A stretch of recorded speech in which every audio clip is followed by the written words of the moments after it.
Alright, you've seen this big bad boy making the rounds lately. Well, here he is. This is my review of Gigapower's GUTTUR, who is their first release, their version of Snarl from the Dinobots.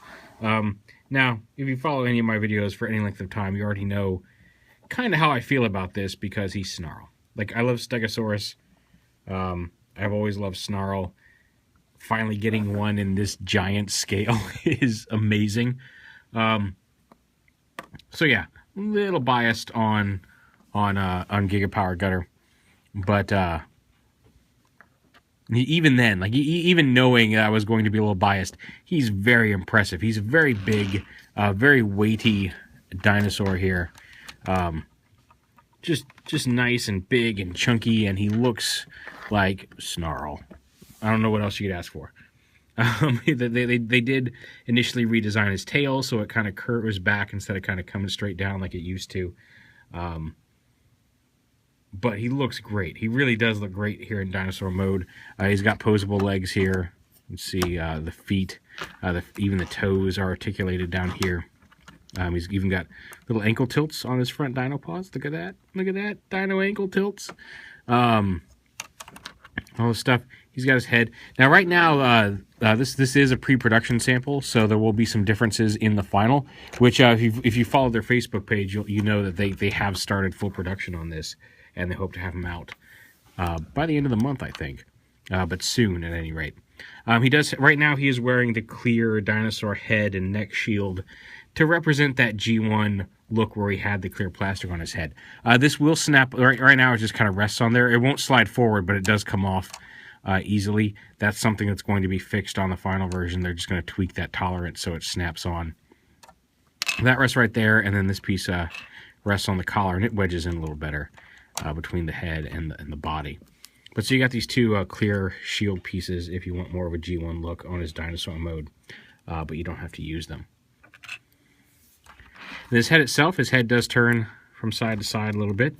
If you open up his mouth, he's got his little flamethrower guns in there, and they are individually articulated because they're on each half of his head. But you can see them there. He's got little. Well, they're not even. He's got his little dino guns, and there we go. I saw you for a second. There you go. You can see him. Yeah, there we go. Which is cool. So you can open his mouth, and he's got pretty blue eyes. His tail does have a little bit of swing to it as well. Nice spikes, and again, he's got the same, knee joint, ankle joint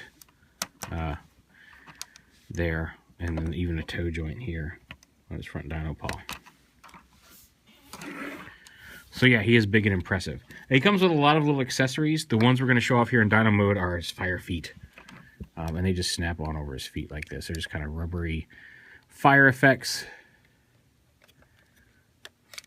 that snap on over his dino feet, make him look like he's stomping the ground or setting the world on fire. I think I may have these backwards.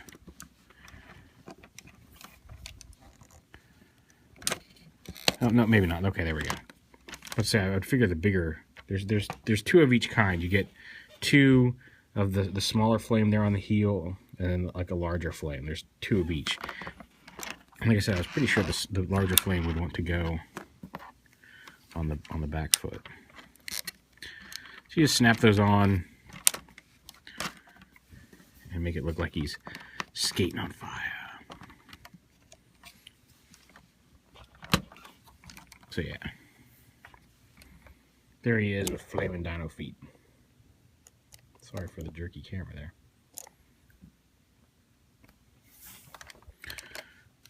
So those are the other accessories he has here in Dino Mode.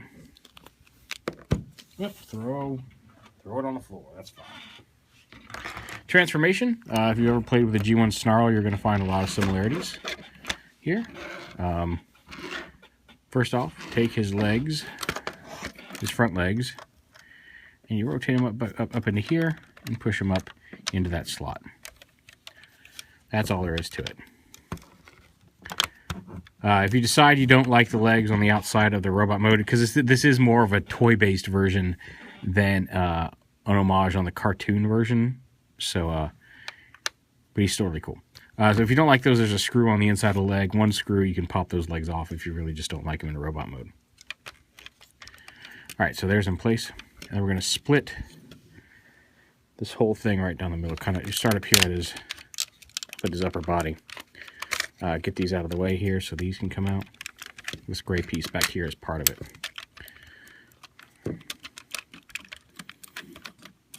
Actually, you know what? You can also pull his legs out. His Dino Mode legs can pull out a little bit, and that'll give you the clearance you need to get this out.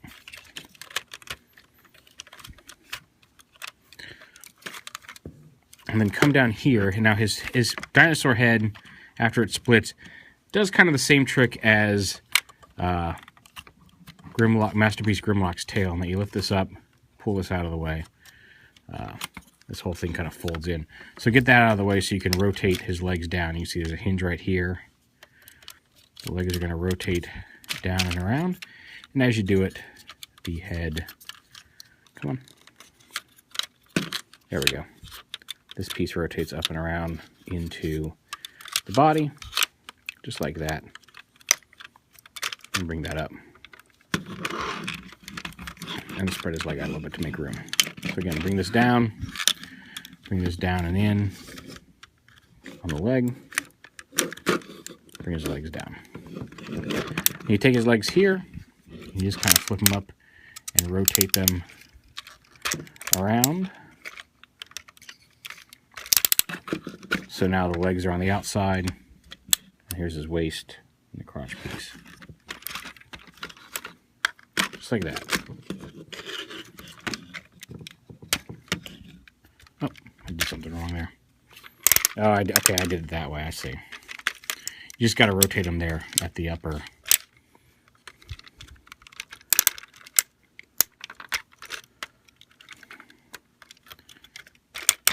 There we go. You just got to rotate them here at this upper joint. You don't have to rotate the whole hip joint. Apparently I did that on that other leg at some point. And then down here on the bottom of the foot, these panels right here you can see flip in. But they don't just flip in. There's a little panel here on the bottom that you flip up. And there's a little piston that comes out. Yeah, come here. And rotates around and plugs into the foot. It just helps lock this piece in place. It doesn't give you much in the way of engineering. It's not a functional piece. It's just a way of holding this and making the whole foot seem like a coherent whole. But it's really kind of cool.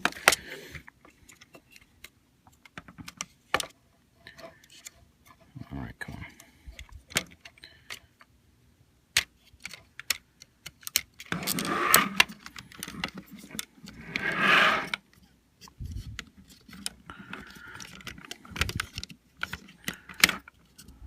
There we go. Tab, come on. All right, get that in there, snap that in, and you're good to go. And then at the waist, actually, straighten out his toes here. They collapse for dinosaur mode. And then come up here right at the waist, twist them around.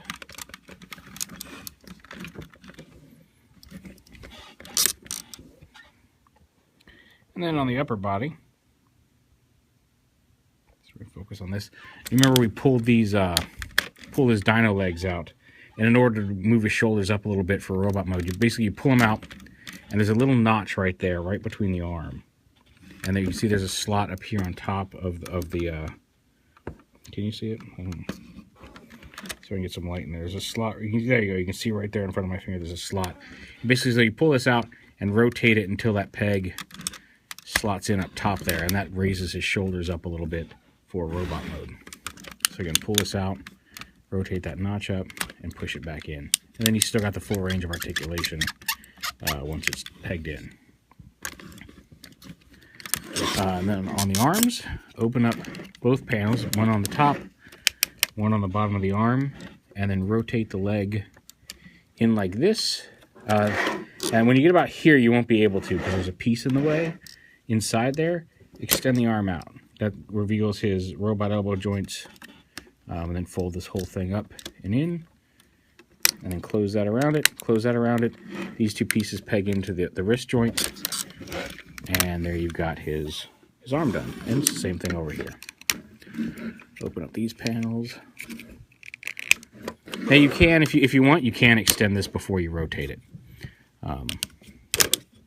So you flip the toe up, rotate the whole thing up into the arm, and then plug everything in. And there's his upper body. And then the tail. Tail is very simple. Just split it. Just like that, you're going to transform the rest a lot like the old G1 toy. This dinosaur, the plate piece here, comes up, which is also die cast. Comes up, down and around on this bar, and onto the back, just like that. Open up the chest. Now on here on the chest, it's hard to see with the detail on the lines, but there is actually a dedicated flat spot for an Autobot symbol, if you so wish to do so. So, flip his head up, close his chest, and there is Gutter in robot mode. He is big, he is huge, he is impressive. This head currently on him has blue eyes. Let's see if I can focus it. He also comes with a secondary head with a growly face that has red eyes. And you can use either face with either eye. And how it works is the head just pops off on a ball joint here. And then basically the head, you just stick your fingers right in here, pop the front and back apart. And the back of each head has the painted color plastic on it. So if you want snarly face with blue eyes, just take the snarly face and put it on the piece with the blue eyes, and vice versa for the red. So however you want to do it, you've got a couple different options, and it's just a matter of, like, they stay together very well when you're not pulling on them, but you just pop them apart. Just go like that. They pop apart very easily, and then you can swap the eye color on the robots. Let me see if I can't turn the. Can I turn the flash? No, I can't turn the flash on. Here, I was going to turn the flash on real quick just to show off the eye color, but there you go. There's the red eye. And there's the blue eye. And whichever one you decide to use, we'll do snarly blue-eyed head. You just snap it right back there on the ball joint. Weapons. He comes with a missile launcher with a little faux molded launcher there. And this has a little dual hinge piece here. You can store it on his back, or if you can fold it like this, and you can actually plug it into the screw hole here in the back of his upper body. Oh, let me refocus it here. Brighten it up a little bit. This screw hole, you can actually plug it in on either side and give him a shoulder launcher if you wish. Let me extend the tripod legs on this. Maybe get a little height out of the come on, there we go. Height out of the tripod. Make this a little bit more straight on here. Okay, whatever.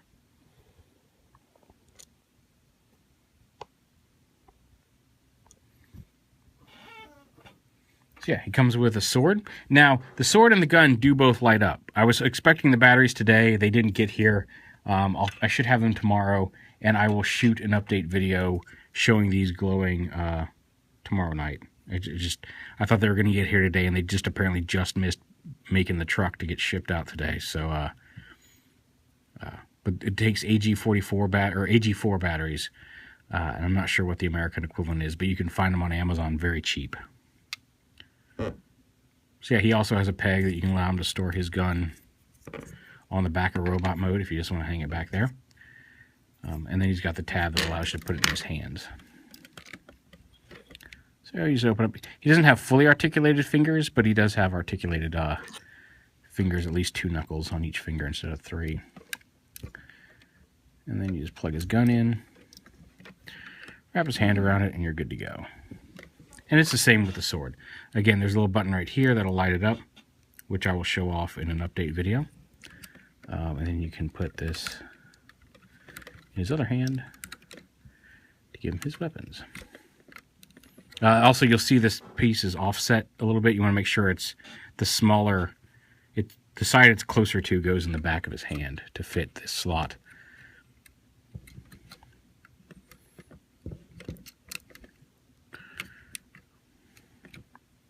Okay, that didn't tab in all the way.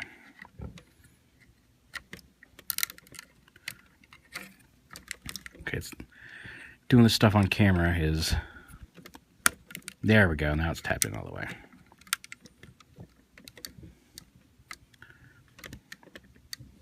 So he's got his sword, and his gun. And there are effects parts for each of them. So there he is with his sword and his gun. The gun has a blast effect, which plugs right into the end of that. I'll look back at it so you can see it. And again, when it's lit up, we'll do the effect part. It's there.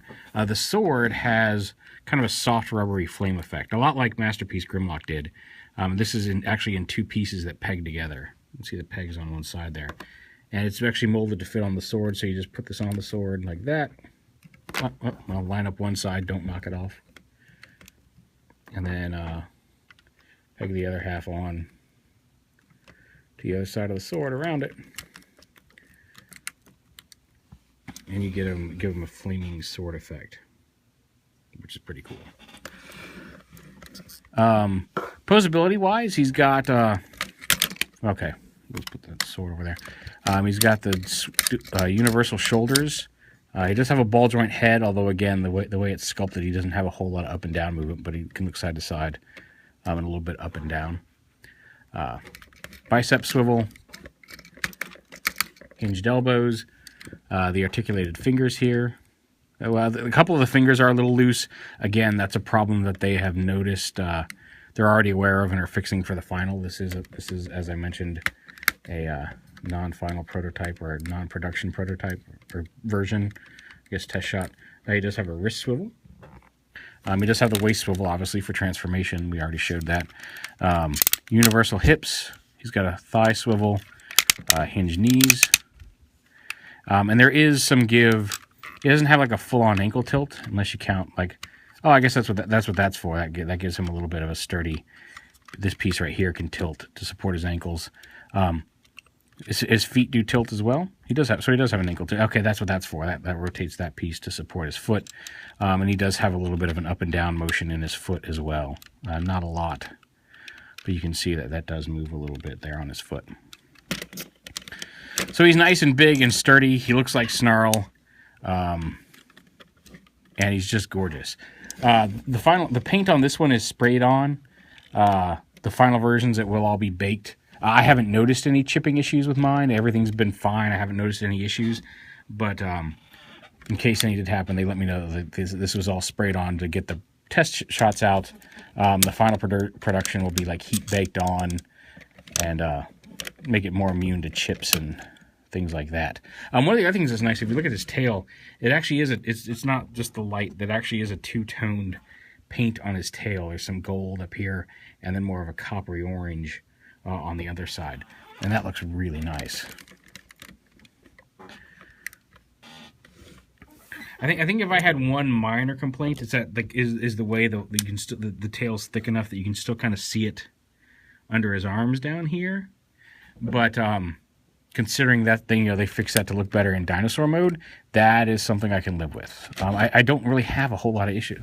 Like I said, I was kind of already biased to like him anyway, because I think it's a great version of Snarl. He's big and beefy and chunky, but even then, even trying to look at it with a more critical eye, like I'm not seeing anything on here that I really wish I could change or that I feel is a flaw, or just brings the figure down. Like I said, his transformation is a little basic. But on a large figure like this, I think it works because a complicated transformation on a large transformer can be a pain sometimes just because the size of it can get in the way. And I like that he's simple to get back and forth between both modes without that size interfering with how some of it works. Oh, he's also got these little panels here on his chest if you want to open up and see some technical detailing. But yeah, he's nice, big, beefy, solid. Like I said, he's got a couple of loose fingers. There's a little bit of a I don't know if you saw, there's a little bit of a sprue issue on the front of his dinosaur nose, which already looks a little better on mine than on some of the other test shots I've seen going around, and that's going to be something that they fix on the final version.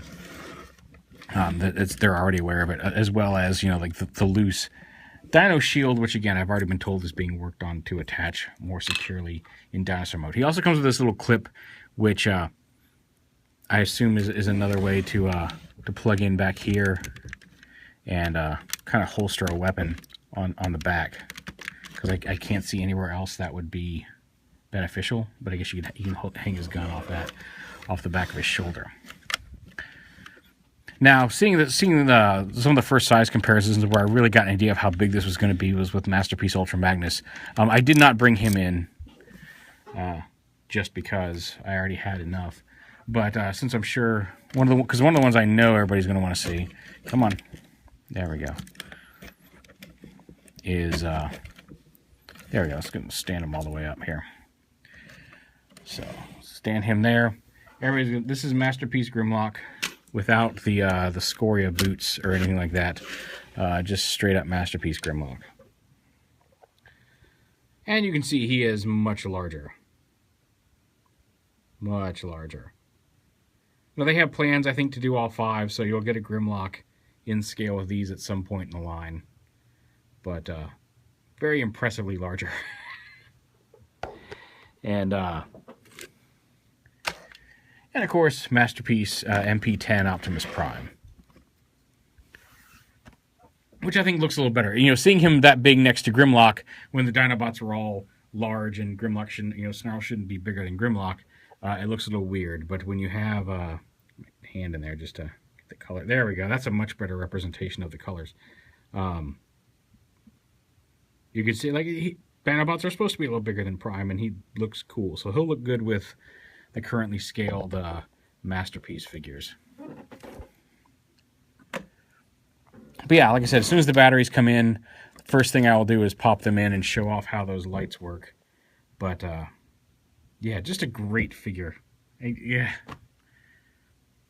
Like I said, I feel like my previous bias is going to hurt what I'm saying here, because everybody knows, like, if you've paid any attention to my videos, you know how much I love Snarl and how much I've been looking forward to having a Masterpiece version of him. That need is certainly filled.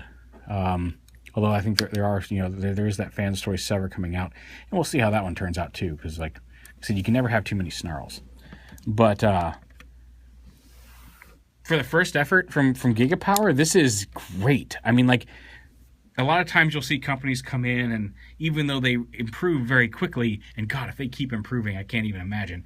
And they'll improve very quickly, but, you know, every now and then a company's first offering or two will be a little, I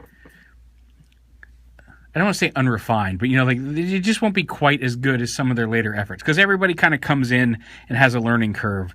And I feel like these guys did their learning curve somewhere off camera where we weren't watching, because this is a really great looking figure, and I can't think, there's not, aside from the few minor nitpicks that I've already been told are being fixed, I can't really find anything wrong with him. Like I understand, like, if you don't like this because of an aesthetic choice or anything like that, I absolutely get that. If you're worried about build quality, don't. I mean, this is, again, there is a full production line process. This is a test shot. When you get into, like, mass production, there are little things that could go wrong. How they deal with that after the fact, I think we'll speak a little bit more about them as well. But so like I said, there's bound to be some little production niggles that come in and will cause a few people to get, you know, figures with who will still have loose finger joints, or something might be not perfect. That's going to happen on a mass production figure. But if they all come around on average like this guy, I can't hesitate, or, you know, I don't have any reservations about recommending it. It's a really nice looking figure. And like I said, I feel like I'm putting that previous bias aside and looking at it critically. It's possible that, you know, a little bit of that's still seeping through, but I'm very impressed with this. It's very nice.